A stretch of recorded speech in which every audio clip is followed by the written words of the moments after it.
enable a prosecuting agency to identify properties which are proceeds of crime and commence forfeiture proceedings against the properties in situations where the defendant cannot be prosecuted, either because he is dead or out of jurisdiction. Mr. President, distinguished colleagues, I dare say that the assets forfeiture law is today one of the key missing links to our fight against corruption. Therefore, the Proceeds of Crime Bill we have here today has the potential to radically swing the pendulum of the anti-corruption war firmly in the favor of the country.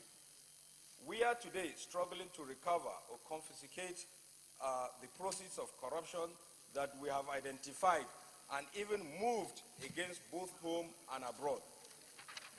With this law, we will be better equipped to deal with the proceeds of this kind of activities and make it easier for anti-graft agencies to not only prosecute and jail economic criminals, but also to effectively recover for the country the value that may have been taken and more.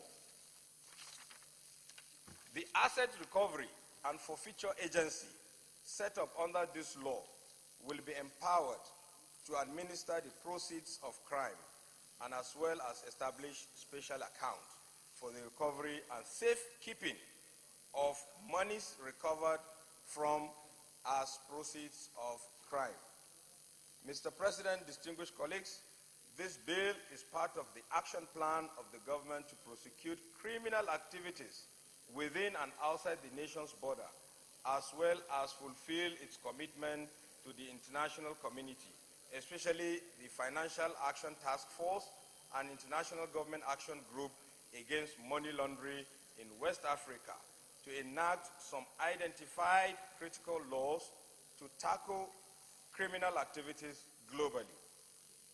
Countries like India, USA, UK, Australia, Trinidad and Tobago, Jamaica and Kenya have all enacted this legislation in compliance with the FATF requirement.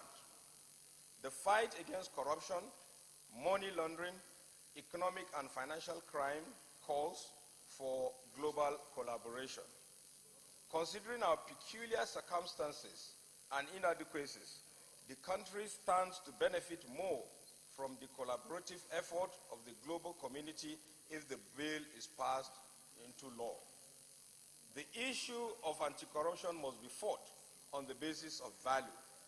It does not make much sense that in the name of fighting corruption, the properties derived after is less than 50% the market value worth of the property recovered.